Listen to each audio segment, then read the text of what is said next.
Like Dolbear Web Show number 9. Today we have special guests Ian Palmer Ash Soan and Gibraltar's and Yard's Yard.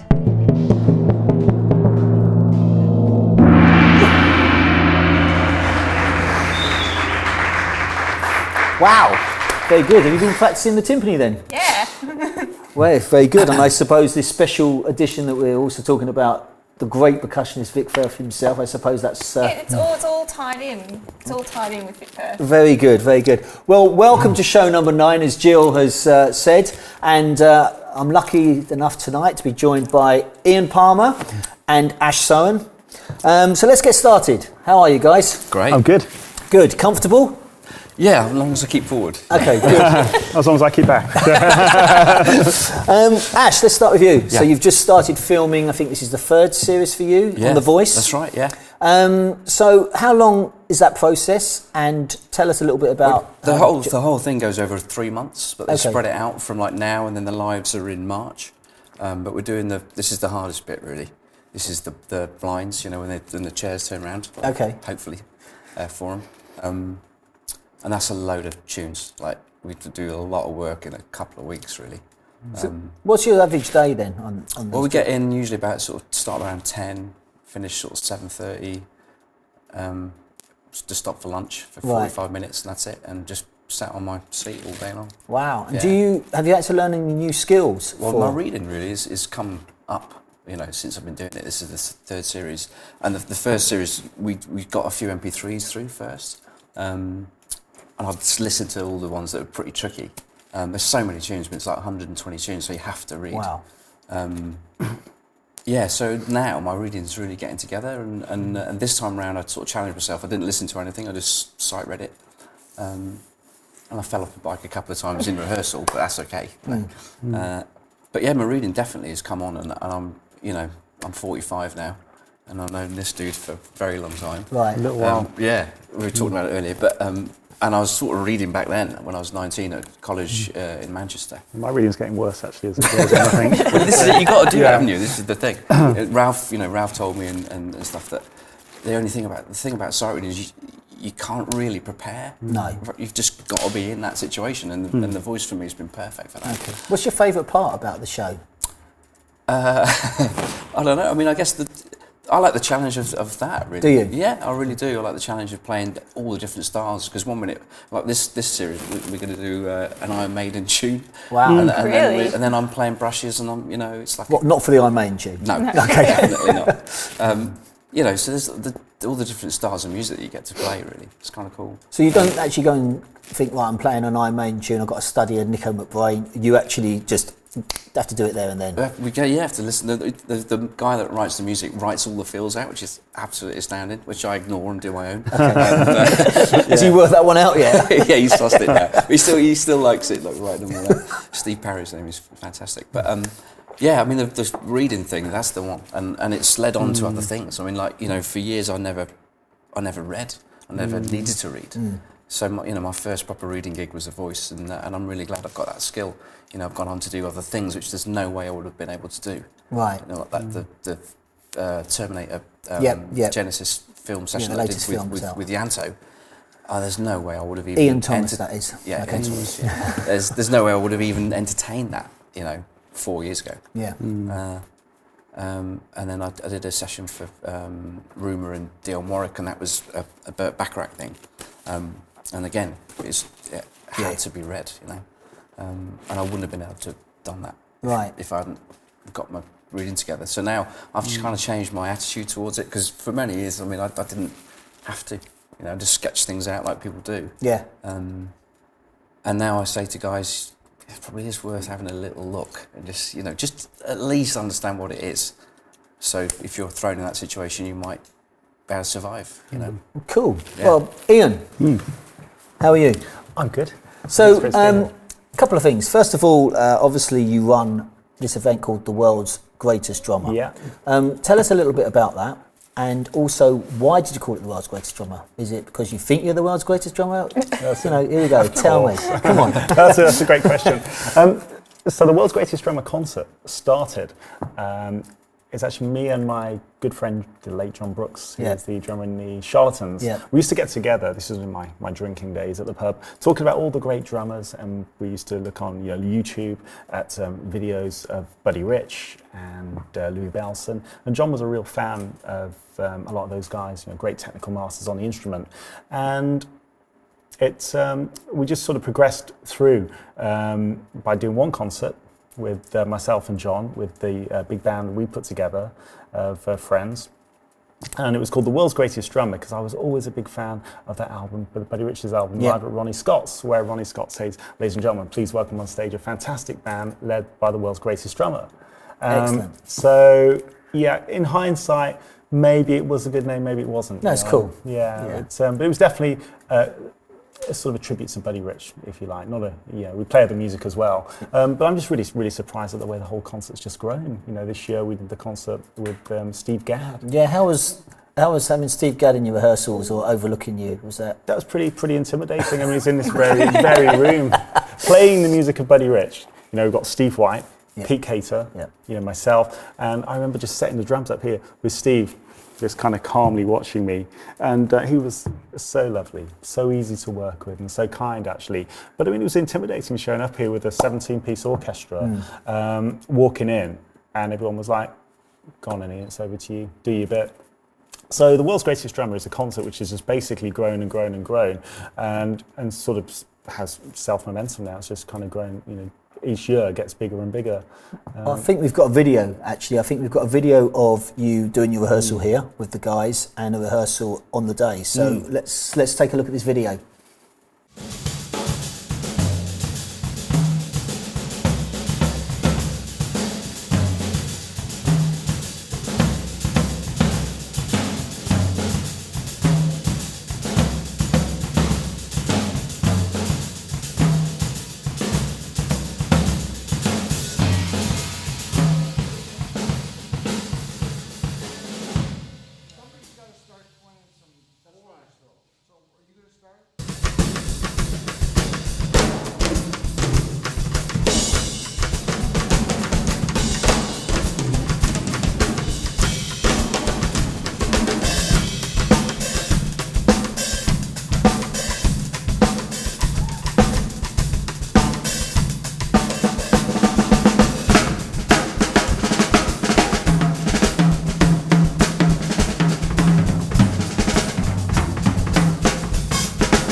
Great, excellent, really enjoyed that. Ash, Yeah. so obviously you're on The Voice, you're playing on all the hit records, you're Not all of them. Well, I wish. you're acting with Arnold Schwarzenegger on Terminator. Oh no, so you play. But it wasn't always that easy, was it? I know that when you first came out of college and you came into London, things didn't probably Yeah, well, go when I quite first, to plan. yeah, like everyone. I mean, I moved to London when I was 21. And Before the war. before the war, that's right. And I was just dodging the sort of bombs and stuff, but on the way to gigs. Yeah, I mean, when I moved down, I just like everybody, like a lot of guys who moved to London. It's like, now what, And I actually went to drum tech when I first moved down. That was really the kind of best excuse for me to get down here. And I did that course. It was a 1-year course, but this was when it was just a little house. Right. Francis Stereo ran drum tech then. It was just a tiny little concern, and now it's this massive tech school. Yeah. I remember that. Yeah, About a million miles enormous. away from where we are today. Yeah, exactly. That's right. Yeah, just around the corner. 10 Stanley Gardens. Yeah, remember that. And then I was only there for a year. Got my clique playing together and stuff, and then I came out, and then it was just like, well, right, what do we do? And it's just meet musicians, pick up whatever you can, and I was doing pub gigs and working men's clubs, and I just back a stripper down in Greenwich on a Sunday. And what was her name? I don't really. Don't know if I didn't worked even with her, I was just checking. You didn't look. It was Okay. horrible. It was the back of a pub, and all those sort of things, Yeah. And Things you slowly did but for surely- money. anything for me, yeah, just to try. And then slowly but surely started to meet more and more musicians. You know, that was the thing, and play with more musicians, and then better things started to come up. My first proper break, actually, I was playing in a pub in Greenwich, and a bass player called Winston Blissett walked in, and he plays with Massive Attack, and he was putting a band together for a guy called Tom Robinson, and he hired me and the guitar player then, and that was my first sort of proper, okay, this is better than Swanley working. Playing the stripper. No offence. Yeah, back at the stripper. Yeah. And then I wasn't with Tom for very long, actually. Then I was very fortunate when I moved to London. I moved in to a little place called Blackheath, and I was walking back one day, and a guy comes out of his house with a gig bag on his back. I thought, oh, cool, there's a muso in my street. Result, you know. Then he went over to like a sort of brand new 7 Series BMW, went whoop, whoop, like 2 o'clock in the afternoon. I thought, he's either a really famous musician or he's like an accountant that wants to play stealing the car. And anyway, that turned out to be this guy called Pino Palladino. Who? Yeah, never heard of him. Can I just ask you? Pino's obviously a very tall gentleman. Yeah. So did you not think, well, I've always looked up to him. Yeah, great. I look up to most people, yeah. But yeah, and then, you know, I just got to know him, and I was 21, and he kind of was dead cool, very cool with me, you know, sort of out advice. Do you think it was important, that sort of, if you like, apprenticeship that we all have to go through at the beginning? Yeah. Well, I feel now, you know, I'm older now than Pino was when I met him. Right. I feel that I'm really lucky that I met him, because he was like the thing that I looked at and thought, I've got to be like that to succeed. And I'm really glad I met him, you know. And he eventually, about 3 years later, he put me up for this band called Delamitri, Scottish band. And it was around it was around the same time that I was working with Tom. And then I went off, and that was it. Then it started, you know. Yeah. That was 94. Right, cool. Yeah. So Ian, not many people know this about you, but your actual full-time job or proper job is real job. Is a drummer. Is actually you're a pilot for Virgin. Yeah. Now I know exactly how jet lag feels, because when I fly to Australia, it's an absolute week-long pain to get over. How do you actually keep practicing while travelling, obviously flying around the world, but continue on keeping your skills up? Because you're not playing, obviously, gigs as you're flying around. This is something which I've spoken about quite a lot, actually, to friends in the past. How do you keep up with the jet lag? And I've tried all different ways. I've tried to keep on British time while I'm away. I've tried to, just straight away move before I leave Heathrow, move to Australian time or wherever I'm flying to. And now I just sleep when I'm tired. You know, I give up. But yeah, I've been off work. While you're flying, you just sleep when you're tired. We do have little naps, actually. Okay, yeah. just checking. It's amazing when we do super long haul. We have 3 pilots, so we can, we all take it just in turns, rotate round. Yes, there's 2 pilots at the controls at any one time. So we do have bunk beds and everything else. But the flying job is interesting, because now, working for Virgin, obviously flying long haul, I can work into my routine now that I've been playing gigs while I've been away from home. We fly to Los Angeles, and I had the opportunity to work, in the studio there a couple of times. So it does work out quite well, and we get the opportunity of planning with Virgin as well. We can plan ahead, so that I can say I want to be in such and such a place on such and such a date. So to be honest with you, it works really well. It's really quite good. Well, you haven't got into a band yet with Bruce Dickinson then, and talked about I've met Bruce loads of times. We met a couple of months ago, actually, at a friend's opening of a new studio. Everyone was there to meet Bruce. They wanted to talk about Iron Maiden. Yeah. And Bruce and I stood in the corner talking about aeroplanes, so I think everyone was a bit fed up with it, actually. So, be a good band, though. Yeah, the pilots. There you go. Whoa. Okay. Ash, you've been judged on Young Drum of the Year a few times. Yeah, a couple of times, Which, thank you for coming up and doing that. Pleasure. So we're going to have a look at a little bit about one of this year's finalists on Young Drum of the Year.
thank you for that. Now, Ash, let's discuss your.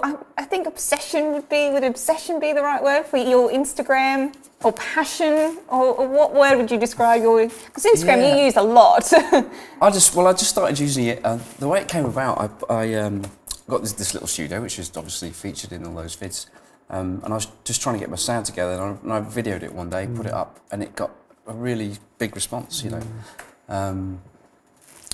And I just carried on, and it was kind of for me it was a useful tool to kind of hone the sound that I was trying to get, as well as it kind of made me, after a while it made me realise I've got to also get this stuff together, you know, because now people are actually quite interested in what I'm doing, and so it's been great for me as a tool. Do they all critique you, like leave little notes saying, "Oh, you're not holding your sticks quite right," or how are you doing, or asking you questions on? Yeah. Oh, that's a different tinning. I mean, most people, are, you know, I think the reality of it, what I've realised is the reality of it, that people are quite young, I think, and mainly American drummers, I think, you know, I can't tell for sure, but it just seems that they're pretty young. So, you know, although medium to sort of advanced drummers might look at some of the stuff I'm doing and go, what's the big deal about that? If you're 15 and you're growing up in New York and you see someone doing something like that you've never seen before, then it's kind of a cool thing, and that's why the numbers, I think, are growing.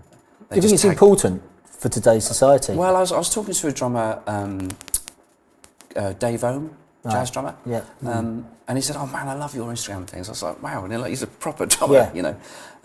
He said, "What's really cool about it is people can see the touch, so the dynamic that you're using. They can actually see it, and you know, they're not just listening to this thing and going, you know, is he doing that? Is he playing from here? Is he playing from here? What's he doing?" He said so, and he said that was a really interesting angle of it, was that people can actually see what's going on, how much effort's going into it, or little effort, or and you know, that's kind of new. You know, there's been books for years, but to see it every day, somebody just doing something like that and just playing and sitting down and doing something, he thought it was really cool. You know, he said also, he said it said quite a lot about me as a person.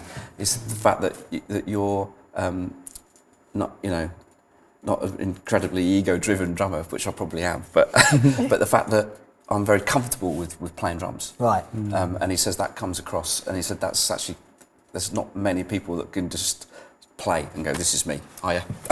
Yeah. And I'd never thought about it like that, and I am very comfortable with the way I play. Yeah. You know. Cool. Excellent. It's all good, but it's been really positive, and I never get anything negative. Sometimes someone will go, you know, deep V-neck on your t-shirt. Oh right, yeah. Yeah, but that's so only I when usually that's for reply- Tyndall though, isn't it? That's the same people that go on to Tyndall. Tyndall, Yeah. you know, you meant Grinder. That Oh, you're- Grinder. Sorry. Wrong one. Okay, while we're on to Grinder, let's go over to. Oh dear. Right, so now we've got one of our one of the favourite features of the show is Yards. Now I have to warn you, someone allowed Mike to be behind the camera for this, so it does start off a little bit wobbly. So I do apologise. I will be having words with the producer at the end as to never allowing him to do that again. So over to you, Yard. Hello, Mike and Jill. You are now in the vaults of the Vintage Drum Yard. I thought I'd show you some of our favourite kits. Not all of them, because some are out, but we'll do our best. Firstly, in this corner, we have an old Hayman, what is known as a dolly mixture kit because of the colours. A bit like the old Ludwig jelly bean type thing. And this came from Bob Henrit and was used during his days with different bands, including Argent. And these were designed and made by Ivor Arbiter back in the Drum City days. And the shells are painted white with, strangely enough, just ordinary gloss paint before you start looking for colour coding. This was the final kit from Bobby Graham when he sadly passed away.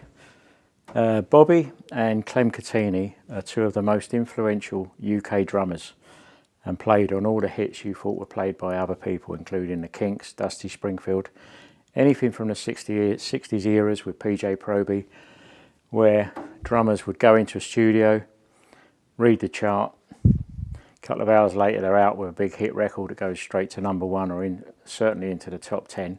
And Clem and Bobby took care of all of that. And none of us knew. This one is a lovely Slingerland Radio King, early 50s, which I brought in from America, and it's just a beautiful looking kit. I just love the old stuff. It's just got something about the design when I think drums had a certain class about them. From there we move on to my favourite, which is a 24, 13, 16 by 18 deep floor tom, early 60s Gretsch round badge in white marine pearl. This belonged to a drummer that we all know, but I won't mention him. And when he called me up to say he got some stuff for sale, he told me what he got, and all the way driving down there I said to myself, whatever you do, don't buy the kit, don't buy the kit, don't buy the kit. And I walked in, I said, I'll have the kit. That shows just how much I loved it. So that's always good to work from the heart and not from a business angle. Next we've got a lovely Rogers Big R 70s kit, and when it's set up it's just got a lovely look about it and a lovely tone, so that's always another favourite for studios. Then we have a 1964,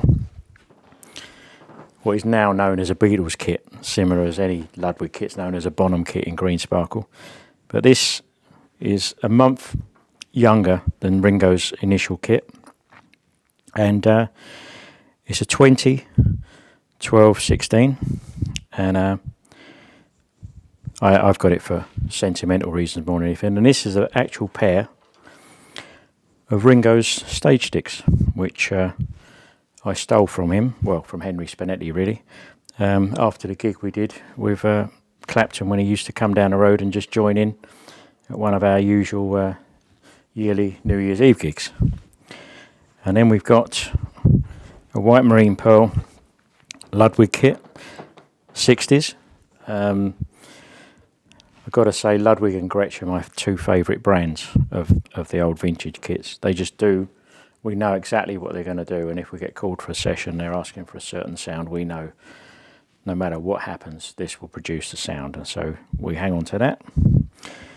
And then we've got an old 70s French Asba kit, which were popular for about 6 years in the 70s, and not many people had them really, but I got that because when I grew up in London, Stray were one of our local bands, and Richie Cole was always in the magazines with his Asba kit, and they're nice and heavy, nice and loud, so we hang on to that one also. And as well as that, we have another White Premier Elite kit, which came from the same owner as the Gretsch kit, and I just love the look of it, and it also does exactly what it says. We know the sound, we know what it does, and so we hang on to it. We never ever keep anything that doesn't really do the job. And then we have a 60s Ajax kit, which is in mint condition, and I just love the look. And they weren't the best kits of the day, but they're all made, a lot of the drums were made by the same company, but I just love the look, and it's in such fantastic condition that I couldn't turn it down. And that is all I can do today from the Vintage Drum Yard, a selection of our kits and stuff. We've got loads more, but no time to show them. Thank you. Well done, very good. Okay, over to you. Never letting you in front of the camera again. I'm sorry. All right, so now it's over to the stick. He's going to play two snare drums for you today. So snare A is a 14 by 5.5 inch steel snare, and snare B is a 14 by 4.75 inch aluminium snare. You're getting better at this, aren't you? I know, I'm getting better at my pronunciation. So over to you, Stick. He's going to play snare A for you now. Just take a listen.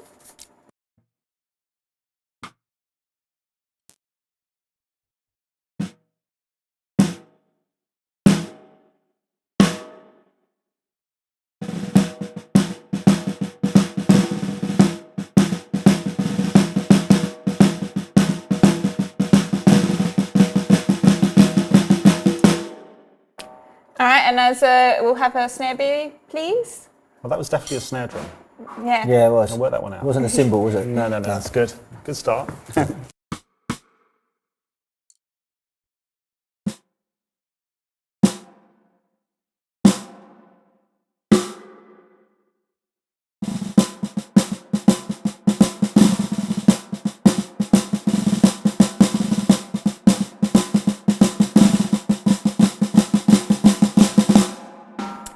Okay, so before we reveal B.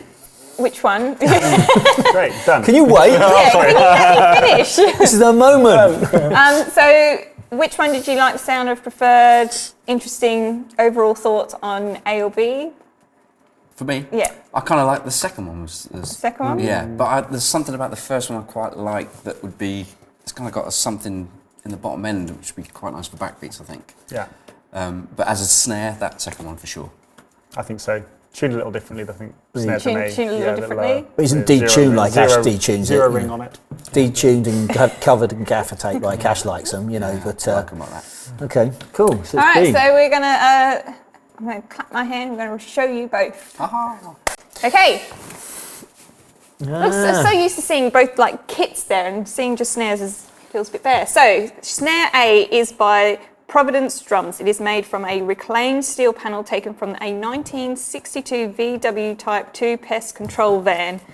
The shell pest is control pest van. pest control van. The shell is finished in the original colour, and it is still has the words PestCon visible on one side. And snare B is a Noble and Cooley alloy classic drum in black. The drum has a cast aluminium shell and features die cast hoops, brass lugs, and brass snare throw off. Very interesting. Yeah.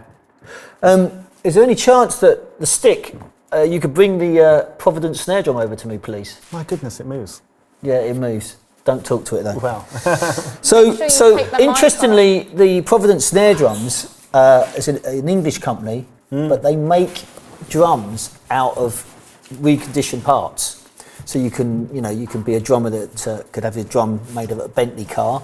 Wow. So this is the So this is the VW one. this is the VW. Where's the pest? Where's I can smell the pest control on that. Yeah. So you could have one made out of your tractor. I certainly could. You know, that would be Make be one very out of, cool. make one Not out of as Airbus useful as though, well. this is my tractor.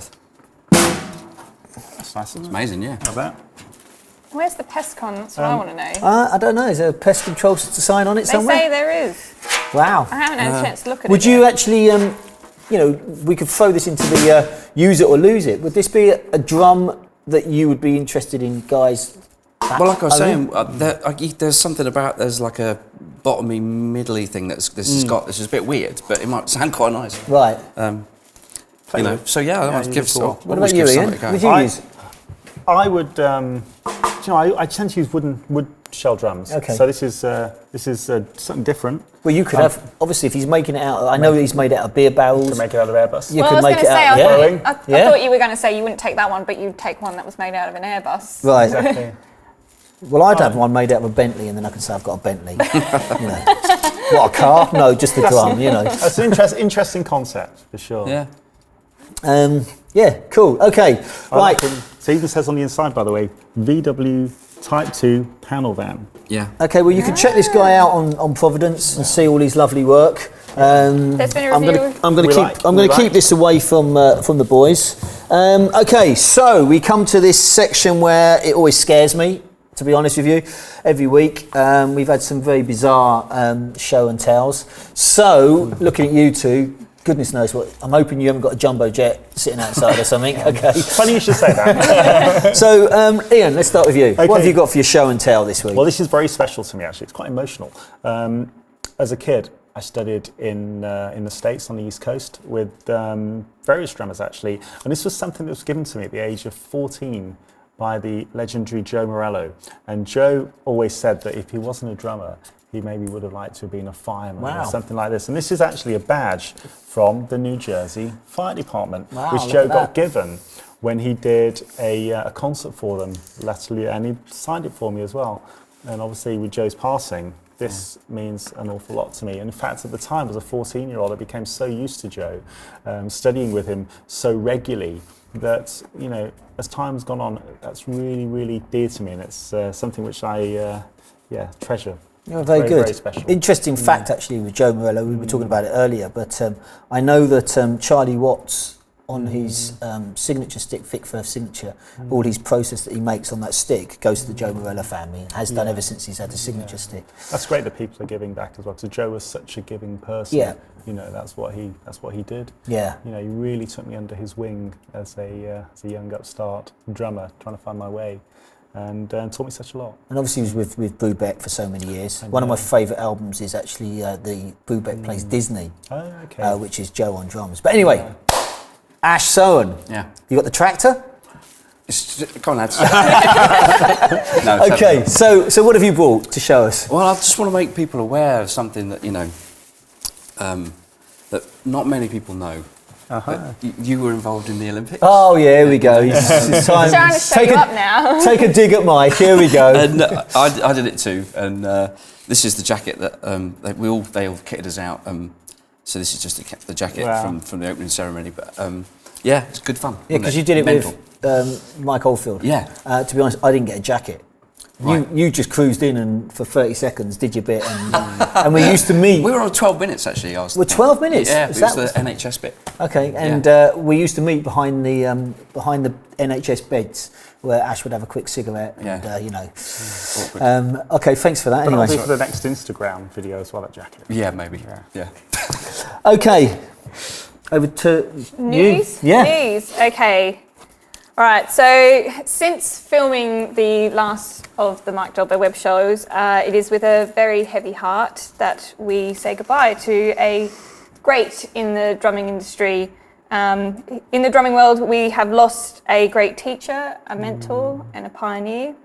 Everett Joseph, or Vic Firth as he was known, was born in Winchester, Massachusetts on the 2nd of June in 1930. Vic was introduced to the music at a young age, playing the cornet, percussion, trombone, clarinet, piano, and music arranging. At 22, he was the youngest member of the Boston Symphony Orchestra when he was hired as a percussionist in 1952. He was the principal timpanist in 1956 to 2002, and he spent 50 years with the orchestra and was regarded as one of the greatest timpanists of our time, playing on hundreds of albums. Seiji Ozawa, a former conductor of the Boston Symphony Orchestra, stated, "I believe Vic is the single greatest percussionist anywhere in the world."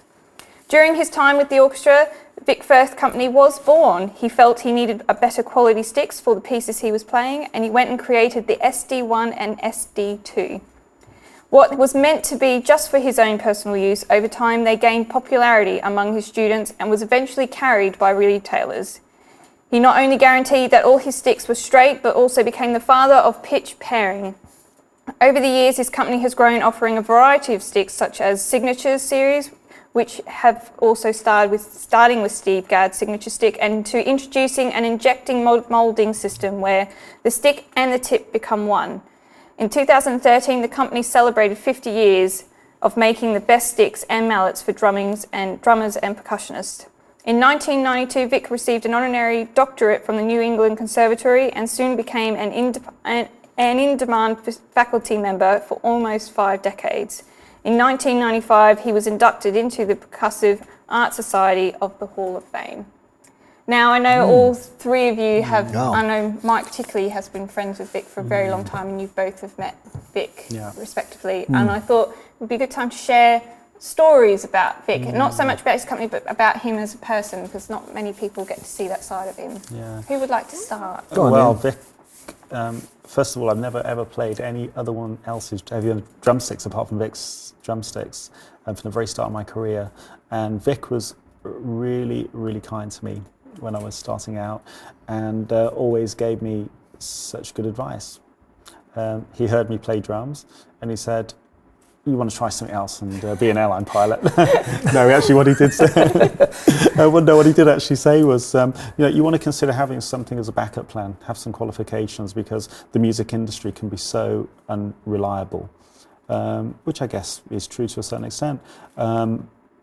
So I got the qualifications to be, a pilot, and that's something I was interested in alongside my drumming career, and that was largely due to Vic's inspiration wow. initially, but he was always very kind. And in fact, now up to present day, my dear friend John de Christopher is married to Kelly. one of Vic Kelly, one Yep. of Vic's daughters. Yep. So his legacy lives on. He was a real gentleman. He was the real gentleman of the music, of the Yep. drumming industry. Yep. Definitely. Very kind. Ash? Yeah, well, I met him with you in Frankfurt, like, was it 4 years ago, something like that? And I remember, there's just that little booth, the Vic booth, the kind of bar kind of thing at the back, and he was just sat in there, and I introduced to him, and he's... and the thing that freaked me out was you said he was about 8, was he 80? He would have been 80 then, yeah. Yeah. And he was still turning up at the Yeah. shows Yeah. and meeting the guys and stuff. I mean, that takes a lot of energy. But he still had it for his company and for everybody that was involved. And he seemed very cool. And a sort of twinkle in his eye, I have to say. It's cool, yeah. Well, I was very proud to have become friends with Vic, as you all know.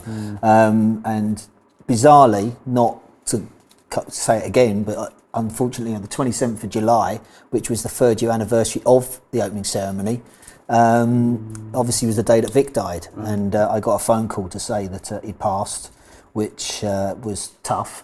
And I was thinking about a story that I could say, because I did spend a lot of time, and I was very proud of time with Vic, and there was little quirks I loved about Vic, like he would keep all his important phone numbers on a bit of paper in his top pocket, and whenever I used to say, put it on your phone, he's like, what do I want to put it on my phone for? And he'd give you a bit of paper and say, can you find so-and-so's number? And you'd have to go through this bit of paper. And I liked that. But like I said, there's lots and lots of stories I could share, but I think the one that shows Vic Firth as the man, and I have spoke about this or put this in an article, was we did a few years back, he came over to judge Young Drum of the Year. He insisted that he'd come over. He flew over from Boston, and I picked him up from the airport, and we drove up the night before, and I take all the crew out the night before of Young Drum of the Year, and he came out for dinner with everybody, and they were like, oh, this is amazing, it's Vic Firth. Anyway, next morning he said to me, what time do you need me at the theatre? And I said, judges don't need to be there till 12 o'clock. He said, well, what time are you getting there? I said, well, we'll get there at 8. I said, but I'll make sure someone takes you over. And he said, no, I want to come over first thing in the morning with you guys. And I was like, you don't need to. We'd be setting up, putting drum kits up. He said, no, I'll come up and put chairs out. And I'm like, no, honestly, you don't need to come over. Anyway, he insisted he came over about 9:30 in the morning, and it was in a theatre style, Young Drum of the Year is, and he said, look, give me a job. And I was like, well, there's nothing really for you to do. He ended up making tea and coffee for all the people setting up the drums, and I remember the drum techs and the cameramen and the roadies were all going, I feel embarrassed to ask Vic to make me a cup of tea. But that was Vic Firth. He was a very, very approachable person. He knew everybody, and I honestly, with a heavy heart, will really miss our moments together, and I think I might start writing phone numbers on a bit of paper and putting them in my pocket. But anyway, after that, we should go to see Brent. He's been sitting there waiting for us. So waiting a long there you time. go. Hey, Mike and Jill, thanks again for having me on your show. It's awesome as always. I'm Brent Barnett, brand manager for Gibraltar Hardware, and this week's clip, we're highlighting Glenn Sobel, drummer for Alice Cooper, and his drum tech, Michael Miller. We were able to sit down and have a little conversation about the rack and how he's using it on tour, the inspiration for the design, and it's really cool. You guys just got to check it out.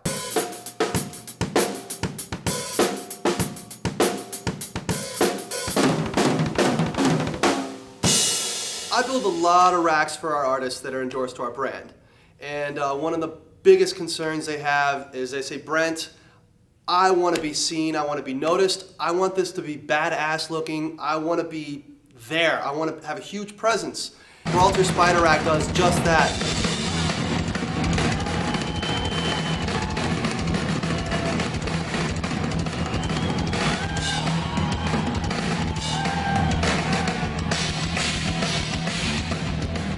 Here I have with me today is Glenn Sobel, drummer for Alice Cooper. What's up, brother? And Michael Miller, Glenn's drum tech. I mean, there's some great rack designs, but you see always the one long bar across over the bass drum or over the two bass drums. This is a little different. It's a little more broken up. You know, and the part of the rack that holds those two front toms in the middle, that's almost like a chopper, a Harley or something I've heard people say. So it gets all kinds of cool reactions. There's a few, like, all right, Neil Peart's got a kit, you know, Ray Luzier did a cool thing with a thing. There's a few guys that have kits that stand out, but not that many. Definitely not coordinated like we did with the colors, the black and red shells. Yeah. I think the artwork, Karen helped me do the artwork. We did a triangle with Alice almost climbing out of the drum heads, you know that. And those heads are lit during the show too. If you build that rack, you're not locked into how you build that rack. It's very flexible. Until it's out, until it's in, you can boom in, you can come left and right. I mean, we've done crazy stuff with our rack. Huge pipe. With all this you were worried about the whole thing rotating. Well, I was worried about the whole horizontal piece rotating or an individual piece.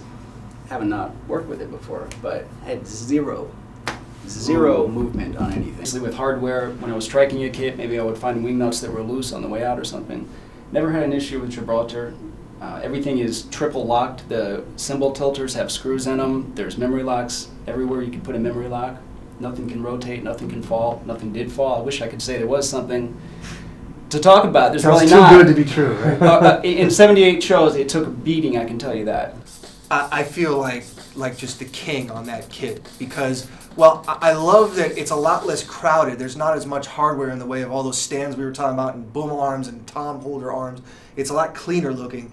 I could see the audience better. They could see me better. I love that. That makes me feel a whole lot better about playing. I mean, drummers, you know, we have an ego too. We're not like singers with the LSD, lead singer disease, but we want to be seen, and that's a gig, the Alice gig. It's all very grandiose. So to have this striking drum set, I love that. And I know that when there's photographers in the photo pit and they're shooting, I could see them shooting towards me. I know that they're going to get some really good photos. It just looks great under the lights. And when I see these really cool live pics, it's like, oh wow, that's what it looks like. That makes me feel really great and proud of this kit. Great, thank you very much. Well, we've already done today's Use It or Lose It with the Providence, but I have got one more little item that I thought maybe, I don't know if this would be any use on your next The World's Greatest Drummer, but this is the new Super Mallet. Would you use it or lose it? I can think of other alternate uses for this possibly, but... Really? I don't know, we should be going that on air at the moment. Actual size bass drum pedal for me. Very nice. Well, the stick liked it on the opening anyway. Anyway, guys, thanks so much for coming today. It's been a pleasure seeing you all. Thank you very much, Jill. We've got one more show to do, which is show 10. So please come back and thank you, everyone. Look after yourself. Bye-bye. Thank you.